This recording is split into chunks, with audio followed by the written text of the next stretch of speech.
श्रीशैलेश दयापात्रं दीभक्त्यादिगुणार्णवम् यतीन्द्रप्रवणं वन्दे रम्यजामातरं मुनिम् लक्ष्मीनाथसमारम्भां नाथयामुनमध्यमाम् अस्मदाचार्यपर्यन्तां वन्दे गुरुपरम्पराम् यो नित्यमच्युतपदाम्बुजयुग्मरुक्मव्यामोहतस्तदितराणि तृणाय मेने अस्मद्गुरोर्भगवतोस्स दयैकसिन्धोः रामानुजस्य चरणौ शरणं प्रपद्ये। मातापिता युवतयस्तनयाः विभूतिः सर्वं यदेव नियमेन मदन्वयानाम् आद्यस्य नः कुलपतेर्वकुलाभिरामं श्रीमत्तदङ्घ्रियुगलं प्रणमामि मूर्ध्ना। भूतं सरस्य महताह्वय भट्टनाथ श्रीभक्तिसार कुलशेखर योगिवाहान् भक्तांगिरेणु परकाल यतीन्द्र मिश्रान् श्रीमत्पराङ्कुशमुनिं प्रणतोऽस्मि नित्यम्। मुन्नै विनयहल मूंगिर् कुडियमुदन् பொன்னங்கடற்கமலப் போதிரண்டும் என்னுடைய சென்னிக்கணியாகச் சேர்த்தினேன் தென்புலத்தார் கென்னுக் கடவுடையேன் யான் நயந்தரு பேரின்பமெல்லாம் பழுதென்னு நன்னினர்பால் சயந்தன கீர்த்தி ராமானுஜமணி தாளினமேல் உயர்ந்த குணத்து திருவரங்கத் தமுதோங்கும் அன்பாலியம்பும் கலித்துறை அந்தாதி போத இசனெஞ்சமே சொல்லின் தொககொண்டு உனதடிப்போதுக்குத் தொண்டு செய்யும் நல் அன்பரேத்து முன் நாமமெல்லாம் எந்த நாவினுள்ளே அல்லும் பகலும் அமரும்படி நல்கு அருசமயம் வெல்லும் பரம இராமானுஷா இதென் விண்ணப்பமே. ஸ்ரீயப்பதியான சர்வேஸ்வரன் சம்சாரிகளுடைய உஜ்ஜீவனத்துக்காக எத்தனையோ முயற்சிகளை எடுக்கிறார். நம்மையெல்லாம் படைத்தார், சாஸ்திரம் வேதத்தை கொடுத்தார் வழிகாட்டுவதற்காக.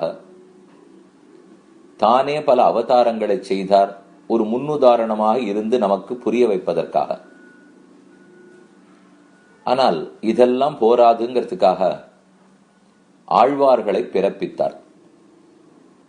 சம்ஸ்கிருதத்தில் இருந்த ரிக்வேதம், யஜுர்வேதம், சாமவேதம், அதர்வண வேதம் ஆகிய எல்லாத்தினுடைய கருத்தையும் தமிழாக்கி கொடுப்பதற்காக ஆழ்வார்கள் அவதரித்தனர். வேதம் தமிழ் செய்த மாறன்னு கொண்டாடுகிறோம். ஆழ்வார்கள் அவதரித்து 4000 திவ்ய பிரபந்தத்தை பாடினர். ஆனால் அவர்கள் பகவானை அனுபவித்து விட்டு அவரவர்கள் பரமபதம் சென்று விட்டார்கள். அதற்கப்புறம் அந்த பாசுரங்களுக்கெல்லாம் உரை எழுதவும் அந்த பாசுரத்தினுடைய அர்த்தத்தை நமக்கு புரிய வச்சு வாழ்ந்து காட்டி நம்மையும் அந்த பாசுரங்களின்படி வாழ வைப்பதற்காகவும் ஆச்சாரியர்கள் பலரும் அவதரித்தனர். ஆச்சாரியன்னு சொன்னாலே தான் முழுக்க அர்த்தங்களை கற்கிறார், சாஸ்திரங்களை ஓதுகிறார், அவர் ஓதினத்தின்படி வாழ்ந்து காட்டுகிறார், தன்னுடைய சீடர்களுக்கு அதை சொல்லி வைத்து அவர்களையும் அதே வழியில் நடத்தி கொண்டு போகிறார். இதனாலதான் ஆச்சாரியன்னு சொல்றோம். குருன்னு சொன்னால் நமக்கு இருக்கிற அஜ்ஞானம், சம்சாரம், அந்த இருட்டை எல்லாம் போக்குபவர் தான் குரு. கூங்கிற சொல் இருட்டையும், அதாவது அஜ்ஞானத்தையும், ரூங்கிற எழுத்து அதை போக்குபவர் என்கிற அர்த்தத்திலையும் வந்திருக்கு. குகாரம்ங்கிறது அந்தகாரத்தையும், ருக்காரம்ங்கிறது அத்தை போக்குபவர் என்கிற பொருள்ல வரும். அதனால குருன்னு சொன்னாலோ ஆச்சாரியன்னு எடுத்தாலோ அவர் சம்பந்தம் அடியாகத்தான் நமக்கு அஜ்ஞானம் விலகி ஞானம் பிறக்கிறது. ஒரு குருவனுடைய சம்பந்தம் இல்லாமல், ஆச்சாரிய சம்பந்தம் இல்லாமல் நம்மால் நேரே பகவானை அடைவதற்கு இயலாது. அதனால ஆச்சாரியன் இன்றியமையாதவராக ஆகிறார். நம்ம நேர பகவான்கிட்ட போகலாம். அவரோ வெகு உயர்வில் இருக்கிறார், நாமோ ரொம்ப தாழ்ந்து இருக்கோம். நமக்கும் பகவானுக்கு நடுவில் ஒரு பாலத்தை போல இருந்து நமக்கு தெரியாததெல்லாத்தையும் சொல்லி கொடுத்து நாம தப்பு பண்ணோம்னால் அதை திருத்தி நம்ம கிட்ட கைங்கரியங்களை ஏற்றுக்கொண்டு பகவானிடத்தில் நம்ம பத்தி 4 வார்த்தை எடுத்து பேசி சிபாரிசு பண்ணி இந்த குழந்தையை நீ விட்டுடக்கூடாது என்று பேசி சேர்த்து வைப்பவரே ஆச்சாரியன்தான். ஆனால் அந்த ஆச்சாரியனுடைய சம்பந்தம் ஒவ்வொரு ஜீவனும் மோட்சம் அடைவதற்கு ரொம்ப முக்கியமாகிறது. அதன்படிக்கு ஸ்ரீவைஷ்ணவ சம்பிரதாயத்திலே பல ஆச்சாரியர்கள் அவதரித்தனர். அதுல முதல் ஆச்சாரியன் சொல்லணும்னால் ஸ்ரீமன் நாதமுனிகள். காட்டுமன்னார் கோயிலிலே வீரநாராயண பெருமாளுடைய அனுகிரகத்தோட நாதமுனிகள் அவதரித்தார் 823வது வருஷம். இப்ப நாம இருக்கிறது 2016, முடிஞ்சா 2017. இதுக்கு எவ்வளவு வருஷம் முன்னாடி? சுமார் 1200 ஆண்டுகளுக்கு முன்னால் ஸ்ரீமன் நாதமுனிகள் அவதரித்தார். அவருடைய சிஷ்யர் உய்யக்கொண்டார். அவருடைய சிஷ்யர் மணக்கால் நம்பிகள். அவருக்கும் சீடர் ஆளவந்தார்னு கொண்டாடப்பட்ட யாமுனாச்சாரியர். இந்த யாமுனாச்சாரியர் வேற யாரும் அல்லர், நாதமுனிகளுடைய பேரனார். ஸ்ரீமன் நாதமுனிகளுடைய திருப்பேரனே யாமுனாச்சாரியர். யாமுனாச்சாரியரும் காட்டுமன்னார் கோயில்ல தான் அவதரித்தார். இவா 2 பேரும் ரொம்ப முக்கியமான ஆச்சாரியர்கள். அதனாலதான் நாம நித்தியமே சொல்ற இந்த ஸ்லோகத்தில் லக்ஷ்மிநாத சமாரம்பாம் நாத யாமுன மத்தியமாம் அஸ்மத் ஆச்சாரிய பர்யந்தாம் வந்தே குரு பரம்பராம். இது கூரத்தாழ்வான் பாடின ஸ்லோகம். லக்ஷ்மிநாதன் தான் முதல் ஆச்சாரியன். அவர் தானே எல்லாருக்குமே ஆச்சாரியன். ஸ்ரீமன் நாராயணன் அவரிடத்திலேருந்து தொடங்கி நாத யாமுன மத்தியமாம், நாதமுனிகளையும் யாமுனாச்சாரியரையும் நடுவாக கொண்டு அஸ்மத் ஆச்சாரிய பர்யந்தாம்.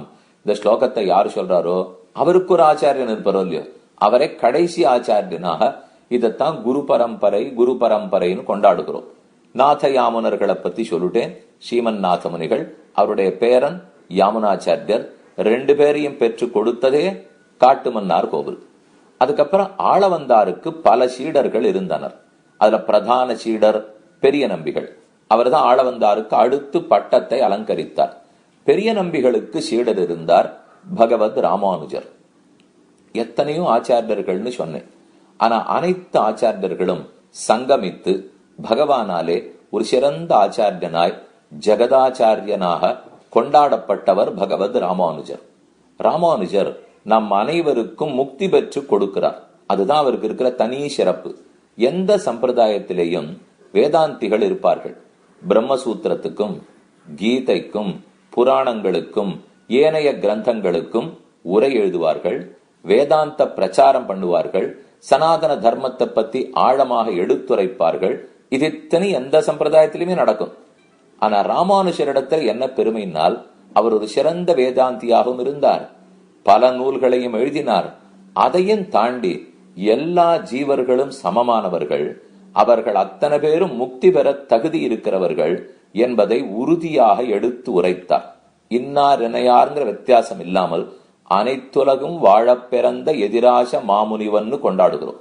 உலகத்தவர்கள் எல்லாருமே வாழ்வதற்காக ராமானுஜர் அவதரித்தார். எப்போது பிறந்தார், எங்கு பிறந்தார், என்று பிறந்தார்? ஸ்ரீபெரும்புதூர்ங்கிற திவ்ய கஷேத்திரம் சென்னையிலிருந்து அருகில 1 மணி நாழி பிரயாணத்தில் இருக்கிற ஊர். காஞ்சிபுரம் போற மார்க்கத்தில் இருக்கு. பூதபுரின்னு திருநாமம். கேசவ பெருமாள் கோலோச்சுகிறார். அந்த பெருமானுடைய அனுகிரகத்தாலே கேசவ சோமயாஜியாருக்கும் காந்திமதி அம்மையாருக்கும் ராமானுஜர் திருவவதாரம் செய்தார். எப்போது? இற்றைக்கு சுமார் 1000 ஆண்டுகளுக்கு முன்பாக. நாம இப்ப இருக்கிறது 2016-17 சொன்னேன். 1017 சித்திர மாதம் திருவாதிரை திருநக்ஷத்திரத்தில் ராமானுஜர் அவதரித்தார். ஸ்ரீபெரும்புதூர்ல அவதரித்தார். அப்ப சித்திர மாசம் திருவாதிர திருநக்ஷத்திரம் நமக்கு ரொம்ப முக்கியமான திருநக்ஷத்திரம் ஆறுது. ஆழ்வார்கள் எல்லாருடைய திருநக்ஷத்திரத்துமே முக்கியம். ஆனா ஆழ்வார்கள் தாங்கள் அவதரித்த நாள்களிலும் வாழ்வான நாள் நமக்கு மண்ணுலகீர். ஆழ்வார்கள் அவதரித்த நாள்கள் எல்லாம் முக்கியம். ஆனா அதை விட நமக்கு எது முக்கியம்னால், அவர்கள் பாசுரங்களை நமக்கு புரிய வச்சு நமக்கு பெருமானிடத்துல வேண்டி மோட்சமே பெற்று கொடுக்கிறாரோ இல்லையோ. அதனால இவர் அவதரித்தது ரொம்ப முக்கியமான நாள். திருவாதிரைங்கிற திருநக்ஷத்திரம். ஆர்திரான்னு சம்ஸ்கிருதத்துல சொல்லுவோம் இல்லையோ. ஆர்திரான்னா நனைந்திருத்தல் அர்த்தம். ராமானுஜருடைய உள்ள எப்பவுமே நனைஞ்சு இருக்குமா? அப்படின்னா கருணையால நனைஞ்சிருக்கும், கிருப்பையால நனைந்திருக்கும், தயையால நனைந்திருக்கும். யாரும் பகவானை இழந்துடக்கூடாது. ஒவ்வொருத்தனும் மோட்சம் போறதுக்கு தகுதி இருக்கிறவன் தான். கிடைக்கணுமே, அனைவரும் போகணுமே, சொத்து சுவாமியினிடத்துல சேரணுமே. இந்த நனைந்த உள்ளத்தோடையே எழுந்துருள் இருந்தாரோ இல்லையோ. அதனாலதானே என்னமோ ஆர்திரா நட்சத்திரத்திலே அவதரித்தார். சித்திரையில் செய்ய திருவாதிரை திருநக்ஷத்திரம். இவர் யார்? எதற்காக அவதரித்தார்? இவர் யார் எனில் ஆதிசேஷனுடைய அவதாரம். பகவான் ஸ்ரீவைகுண்டத்தில் எழுந்துருளிருக்கார். அவருடைய பீடம் எது? படுக்கை எது? அவருக்கு அத்தனை கைங்கரியங்களையும் பண்றவராரு?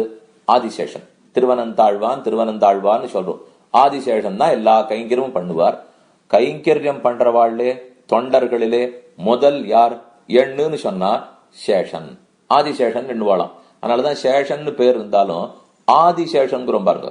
இந்த கைங்கரியங்களிலே ஆதி யாரு? ஆதிசேஷனான திருவனந்தாழ்வான் தான். பாம்பு படுக்கையில தானே பகவான் இருப்பார். ஓர் முறை எம்பெருமான் ஆதிசேஷனை பார்த்து, நீர் இந்த பூவுலகத்துக்கு போய் பிறக்க வேண்டும், ராமானுஜராக அவதரிக்க வேண்டும், வேதாந்தத்தை பரப்ப வேண்டும், விசிஷ்டாத்வைத ஸ்ரீவைஷ்ணவ சித்தாந்தத்தை நிலைநாட்ட வேண்டும், திவ்வதேசங்கள் தோறும் போய் போய் தொண்டுகளை ஏற்படுத்தி வைக்க வேண்டும், அனைத்து ஜீவர்களும் நம்முடைய சொத்து, அதை அவர்களுக்கு புரிய வைத்து எல்லாரும் நம்ம கிட்ட வந்து சேரும்படிக்கு நீர்தான் ஏற்பாடு செய்யணும் என்று பகவான் ஆணையிட ஆதிசேஷன் புறப்பட்டார். அவர்தான் சித்திர மாசம் திருவாதிரை திருநக்ஷத்திரத்திலே பூலோகத்தில் தமிழகத்தே ஸ்ரீபெரும்புதூரில் பகவத் ராமானுஜராக அவதரிக்கிறார்.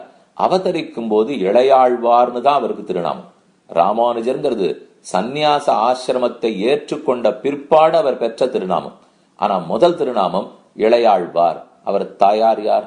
தந்தையார் யார்? காந்திமதி அம்மையார் தாயார், கேசவ சோம யாஜியார் தந்தையார். அதனாலதான் எப்பவுமே சொல்றோம், இப்போ ஸ்ரீமன் மகாபூதபுரே ஸ்ரீமத் கேசவ யஜ்வனஹா காந்திமத்யாம் பிரசூதாய யதிராஜாய மங்களம். இவருடைய தாயார் யார்? இவருடைய தந்தையார் யார்? காந்திமதி அம்மையாருக்கும் கேசவ சோமயாஜியாருக்கும் திருவவதாரம் செய்தார். இது எப்போது இந்த ஸ்லோகத்துல சொல்றோம். ஸ்ரீமன் மகாபூதபுரே ஸ்ரீமத் கேசவ யஜ்வனஹா காந்திமத்யாம் பிரசூதாய யதிராஜாய மங்களம். இவர்தான் சுவாமி யதிராஜர். சந்நியாசிகள் குலத்துக்கே தலைவராக விளங்கினார். மகாபூதபுரே ஸ்ரீபெரும்புதூரில் அவதரித்தார். கேசவ யஜ்வனஹா காந்திமத்யாம் பிரசூதாய கேசவ சோமயாஜியாருக்கும் காந்திமதி அம்மையாருக்கும் திருக்குமாரராக பிறந்தார் 1000 ஆண்டுகளுக்கு முன்பாக. ஆதிசேஷனுடைய அவதாரம்னு சொல்லிட்டேன். ஆனா அது போராதுனுட்டு பகவான் மேலும் ஆணையிடுகிறார். தன்னுடைய பஞ்ச ஆயுதங்களுக்கு சக்கரம், சங்கம், கதை, வில், வாழ் என்ன பஞ்சாயுதங்கள்னு சொல்றோம் இல்லையோ, அந்த 5 ஆயுதங்களுக்கு ஆணையிட்டு உங்கள் சக்தி அத்தனையும் அவரிடத்துல வச்சுடணும். ஆதிசேஷனை அவதரிக்கிறார். பகவானுடைய 5 ஆயுதங்களுடைய சக்தியோட அவதரிக்கிறார். அப்புறம் அவர்தான் நம்ம திருத்த போறாருங்கிறதுல என்ன சந்தேகம்? ஆதிசேஷன் அவதரித்ததுனாலே கைங்கரியம் தொண்டு தொண்டு தொண்டு அதை அவ்வளவழகா எடுத்துரைத்துட்டார். சக்கரத்தாழ்வானுடைய சக்தி இருக்கிறதுனாலே அவரை எய்தால் அனைத்து விரோதிகளும் ஓடிப்படுவாளோ இல்லையோ.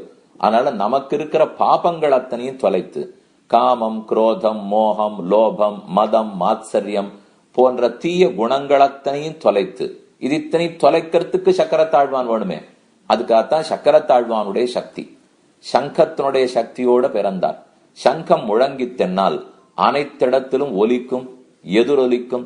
அத போல ராமானுஜர் உபதேசித்தார் என்னால் எங்குமே எதிரொலிக்கும். அதனாலதான் சங்கத்துடைய சக்தியோட. அதே போல வில் இருந்ததுனால் ராமச்சந்திரன், நேர்மைக்கே பெயரெடுத்த ராமச்சந்திரன். அம்ப விட்டால் சரிய இலக்க நோக்கி போகும்.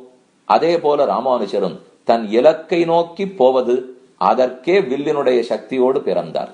அதுக்கப்புறம் எதற்காக பெரிய கதை, கௌமோதகியும் தைத்திய குலை கஹந்திரியும் வைகுண்ட வாமாகிர கராகிரன்னு சொல்றோம் இப்போ. அப்ப பகவானுடைய இடது கையில் இருக்கும் கதை. கதை என்ன செய்யும்? எப்பேற்பட்ட பலவான் எதிர்த்து வந்தாலும் அவனையும் ஓட ஓட விரட்டும். அதே போல பிரம்மரக்ஷசே வந்ததுனாலும் சரி, எத்தனை தீயவர்கள் வந்தாலும் சரி, அவர்களை ஓட விரட்டுவதற்காகத்தான் கதையினுடைய சக்தியோட பிறந்தார். கடைசியா வாழ் எதற்காக பயன்படும்? துண்டாடும். எதை துண்டுபடுத்தும்? உன்னை துண்டு பண்ணி இது சரி இது தப்பு, சரியும் தப்பும் கலந்து இருக்குன்னு வச்சுங்க, வெட்டி பிரிச்சாகணும் இல்லையோ. அதை பிரித்தா தானே விவேக ஞானமே நமக்கு ஏற்படும். அத போல வாழ் போல் இருந்தார். மேலும் வாழுங்கிறது உரைக்குள்ளதான் இருக்கும், எடுத்தா தான் வேலை செய்யும். அத போல ராமானுஜரும் உரைக்குள்ளதான் இருப்பார், யாரையும் தவறா பேசிட மாட்டார். ஆனா நம்ம வேதத்துக்கு புறம்பா பேசி ஊரை குழப்பறோம் இருந்தால் அப்பதான் வாழ்போல் தான் செயலாற்றுகிறார். ஆக பஞ்சாயுதங்களுடைய சக்தியோடு அவதரித்தார். 1017 சித்திர மாசம் திருவாதிரை திருநக்ஷத்திரம். இதெல்லாம் சொல்லிட்டே வரச்சே உங்களுக்கு ஒரு குறுகுறுப்பு இப்ப ஏற்பட்டிருக்குமே. 1017 சொன்னீரே, இப்ப 2016 வந்துடுத்து, அப்ப 2017 வந்துடுமே, வந்தா 1000 ஆண்டுகள் பூர்த்தியாகி விடுமே. ஆமாம், அவர் அவதரித்த 1000 ஆண்டுகள் நிறைவேறுகின்றன. சுவாமி, அப்ப உடனே நான் ஏதானு பண்ணியாகணுமே, அவருக்கு 1000ஆவது வருது, எனக்கே பிறந்த நாள் கொண்டாடிக்கிறேன். எங்க தாத்தா 100 வயசா இருந்தாருன்னா ஓஹோன்னு கொண்டாடினேன். அத போல எத்தனையோ தலைவர்களுக்கெல்லாம் 100ஆண்டு விழா கொண்டாடுறா, 200 கொண்டாடுறா, 500 கொண்டாடுறா. அப்ப ராமானுஜர் இவ்வளவு உயர்ந்தவராச்சே, நம்ம ஒத்தொத்தருக்கும் மோட்சம் பெற்று கொடுத்தாரே, அப்ப அவருக்கு நாம ஏதானு செஞ்சாகணுமே. அவருடைய 1000ஆவது ஆண்டு விழாவை எப்படி கொண்டாடலாம்?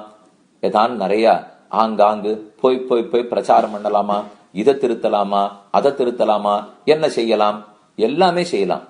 ஆனா அது எப்படி கொண்டாடணும்னாலும் அதுல ஒரு நன்மை ஏற்பட வேண்டும். அந்த கொண்டாடுறதுக்கு உண்டான சக்தி நமக்கு வேண்டும். நாம கொண்டாடிட்டா போறாது, நாம திருந்தி வாழ வேண்டும். சனாதன தர்மத்தின் அடிப்படை ராமானுஜர் ஆசைப்பட்டதே தனி மனித ஒழுக்கம். அந்தந்த பக்தன் ஒழுக்கத்தோடு இருந்தால் தானே சத் சங்கம் நன்னா இருந்துட்டு போறது.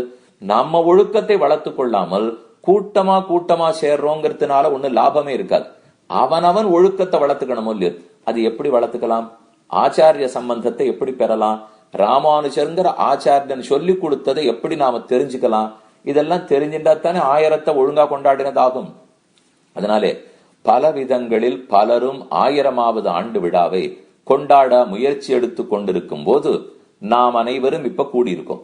கூடி என்னமா கொண்டாட போறோம்? இன்று தொடக்கமாக ஒரு சில நாட்களில் ராமானுஜருடைய பெருமையை கூறும் ராமானுஜ நூற்றந்தாதிங்கிற பிரபந்தம். அந்த பிரபந்தத்தை காதார கேட்க போகிறோம். கேட்டது மட்டுமில்லை, அந்த பிரபந்தத்தினுடைய பொருளை அறிந்து கொள்ள போகிறோம். அது மட்டுமில்லை, அந்த பிரபந்தத்தை சந்தை முறையில் சொல்லி அதையும் மனப்பாடமாக தெரிந்து கொள்ள போகிறோம். இந்த 3 காரியம் பண்ணப்போ யாரெல்லாம் ராமானுஜ நூற்றந்தாதியை ஓதுகின்றார்களோ காதார கேட்கணும். அவர்கள் ஓதினா பொறுமா? நம்ம மனப்பாடமா தெரிஞ்சுக்க வேண்டாமா? நம்ம ராமானுஜத்தை பத்தி ஆயிடுச்சே. அதனால அதை சந்த முறையில சொல்லி ஒரு 3-4 மாசத்துக்குள்ள தெரிஞ்சுடுவோம். ஏன்னா இன்னும் கொஞ்சம் மாசங்கள் தானே இருக்கு 1000 வர்றதுக்கு. அவருடைய 1000ஆவது ஆண்டு அன்னைக்கு நம்ம இல்லத்திலேயாவது பார்க்காம ஓஹோன்னு உரத்த குரல்ல சொல்ல வேண்டாமா? கண்டிப்பா அதை நம்ம செய்வோம். அதுவாவது நாம ராமானுஜருக்கு சமர்ப்பிக்கிறதா இருக்கட்டும். அவர் திருப்தி ஏற்பட்டுட்டார்னால், அவருடைய சம்பந்தம் கிடைச்சுடுத்து, அவர் திருவுள்ளம் ஆனந்தப்பட்டுடுத்துன்னா உடனே ரங்கநாத பெருமாள் நமக்கு மோட்சத்தையே கொடுத்துடுறார்.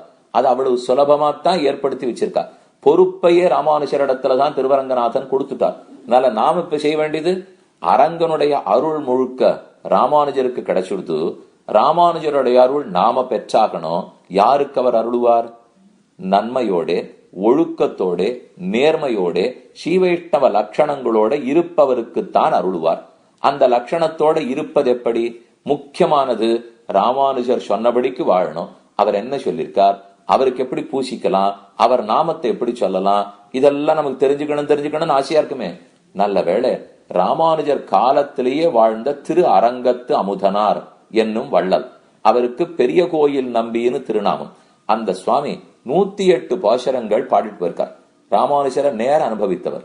ராமானுஜருடைய சீடரான கூரத்தாழ்வானுக்கு சிஷ்யனாக இருந்தவர். அப்படி இருக்கிறவர் நேர பார்த்து இதுதான் ராமானுஜ பிரபாவம்னு எழுதி வச்சிருந்தார்னால் அதை விட நமக்கு என்ன பொக்கிஷம் கிடைக்கும்? போ, அதான சிறந்த செல்வம். அந்த செல்வம் இன்னி வரைக்கும் இருக்கு. அந்த செல்வத்தில் இருக்கிற மூலத்தையும் மனப்பாடம் பண்ணணும், வாயார சொல்லணும். எங்கெங்க ஆறாறு சொல்ல போறாளோ காதார கேட்கணும். அதனுடைய பொருளை தெரிந்து கொண்டு உளமாற நினைக்கணும். அப்ப 3 வேலை இருக்கு நமக்கு. இப்போ வாயார சொல்லணும், காதார கேட்கணும், பொருளை உளமாற உள்ள வேண்டும், நினைக்க வேண்டும். இந்த 3 நடக்க மனம், மொழி, மெய் ஆகிய அனைத்தும் ராமானுஜரிடத்தில் ஈடுபட்டுடுமே. எத்தனை மாசம் ஆகும்? வருஷக்கணக்கில் ஆகுமானா 3 மாசம் வைங்கூட போறோம். ஒரு 3 மாசத்துக்குள்ளே அர்த்தத்தை தெரிஞ்சு விடலாம், பாட்டை மனப்பாடம் பண்ணி விடலாம். 3 மாசமானா 30 வருஷம் ஓட்டிருக்கமே.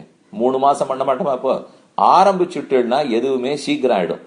ஆரம்பிக்காத வரைக்கும் மலைப்பாகத்தான் இருக்கும். அதனால ராமானுஜருடைய 1000ஐ நேர்பட கொண்டாடுவதற்காக, ஆனந்தமா கொண்டாடுறதுக்காக ராமானுஜர் நூற்றந்தாதியை கேட்போம்.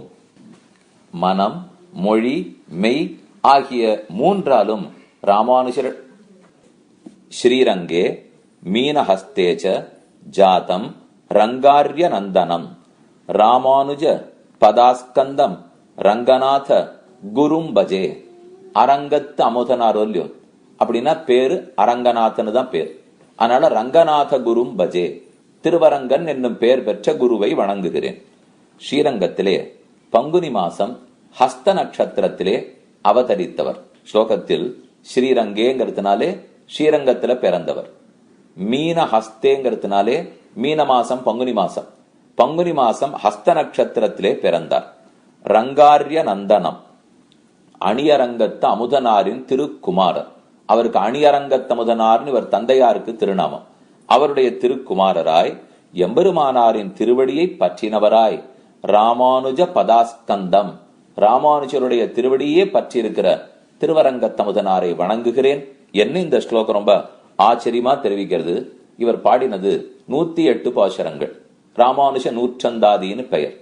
ராமானுஜ அவரை பத்தினபடியால ராமானுஜ, 100 பாடல்களானபடியாலே 100, அந்தாதி அந்தாதி முறையில் பாடப்பட்டபடியால் அந்தாதி. அந்தாதி அந்தாதினால் முதல் பாட்டினுடைய கடைசி சொல் இரண்டாவது பாட்டினுடைய முதல் சொல்லாக தொடங்க வேண்டும். அந்தமே ஆதியா இருக்கணும். முன் பாட்டினுடைய அந்தம் அடுத்த பாட்டினுடைய ஆதியா இருக்கிறதுனாலே அந்தாதி அந்தாதின்னு சொல்றோம். இப்ப திருவாய்மொழி நூற்றந்தாதின்னு சொல்லலையா, முதல் திருவந்தாதி, இரண்டாம் திருவந்தாதி, மூணாம் திருவந்தாதி, அத போல ராமானுஜ நூற்றந்தாதி என்ன இதுக்கு திருநாமம். 108 பாசுரம். இப்ப ராமானுஜ நூத்தந்தாதின்னு இருக்கோ, ஒருவேளை ராமானுஜ பிரபாவத்தை சொல்றதுனால ராமானுஜ நூத்தந்தாதியா? அப்படி இல்ல, ராமானுஜருங்கிற திருநாமத்தை 108 பாட்டிலையும் சொல்லவே ராமானுஜ நூத்தந்தாதி. ஒவ்வொரு பாட்டிலையும் ராமானுஜ ராமானுஜ ராமானுஜான்னு வரும். அப்ப 108 பாட்ட ராமானுஜ நாமத்தை சொல்லியிருக்காரோ இல்லையோ, அப்ப ராமானுஜருடைய நாமத்தையே 108 முறை சொன்னபடியால், அந்தாதி வகையில் சொன்னபடியால் ராமானுஜ நூத்தந்தாதி என்ன இதற்கு திருநாமம் ஏற்பட்டது. ஆழ்வார்களுடைய 4000 திவ்ய பிரபந்தத்தில் இது சேர்க்கப்பட்டுள்ளது. 4000 திவ்ய பிரபந்தமும் யாரை குறித்தது? பகவான் ஸ்ரீமன் நாராயணனை குறித்தது. ஆனா இப்ப ராமானுஜ நூத்தந்தாதி யாரை பத்தினது? ராமானுஜரை பத்தினது.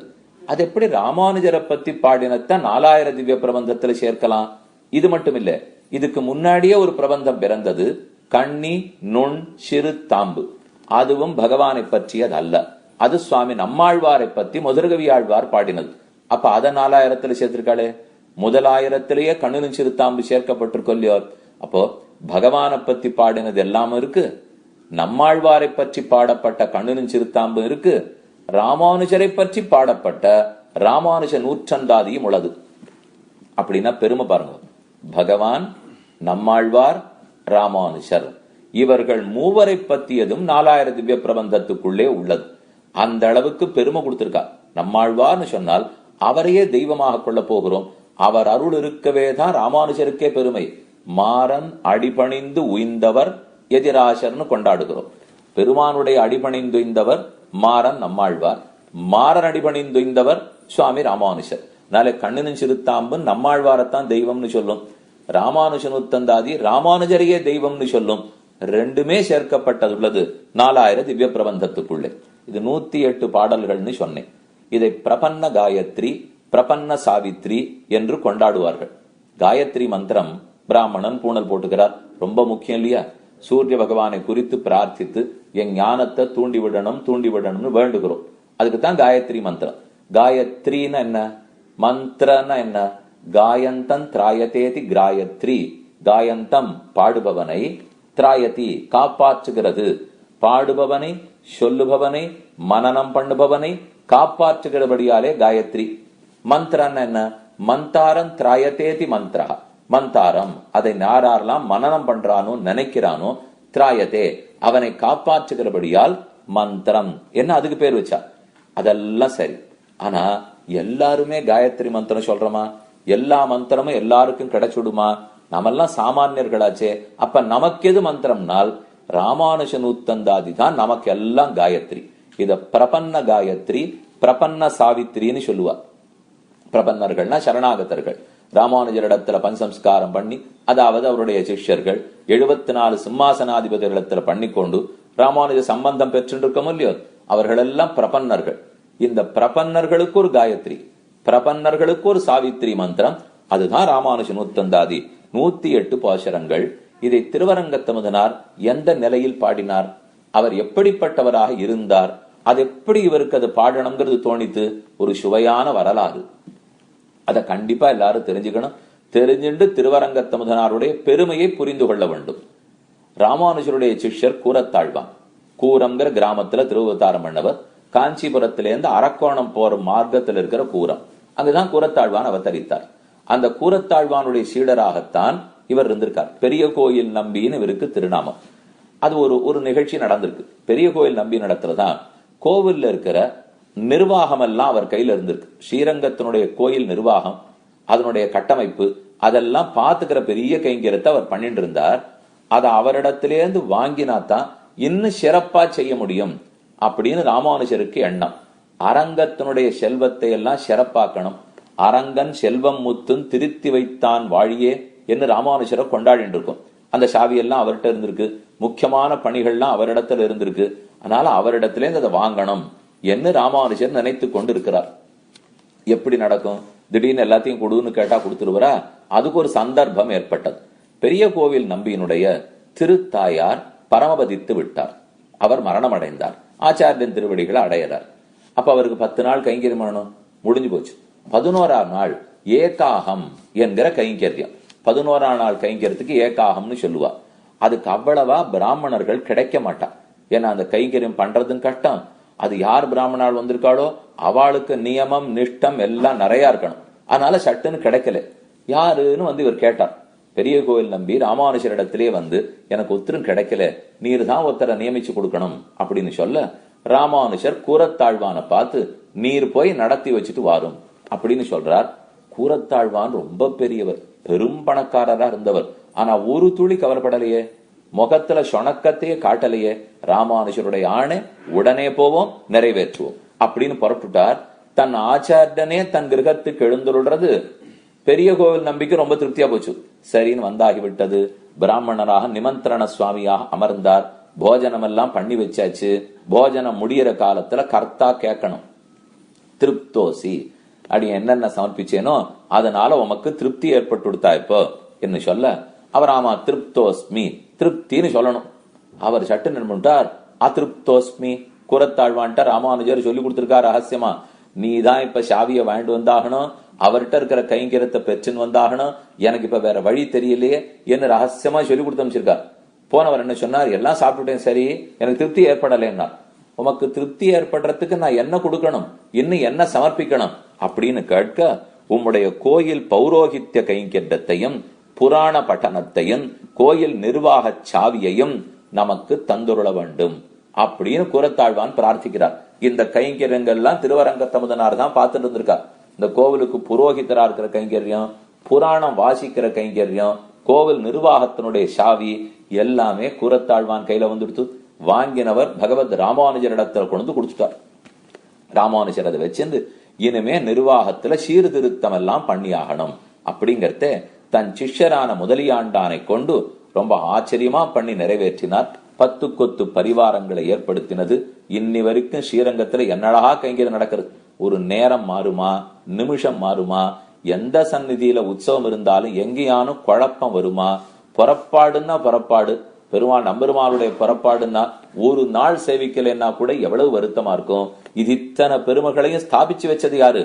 ராமானுஜர் பண்ணின கைங்கரியம். திருவரங்கம் இன்னைக்கு இப்படி இருக்குன்னு சொன்னால் அது ராமானுஜராலே தானே. இது இத்தனையும் பெரிய கோயில் நம்பி நடத்துறதா இருந்தது. அதை வாங்கி செய்தார்.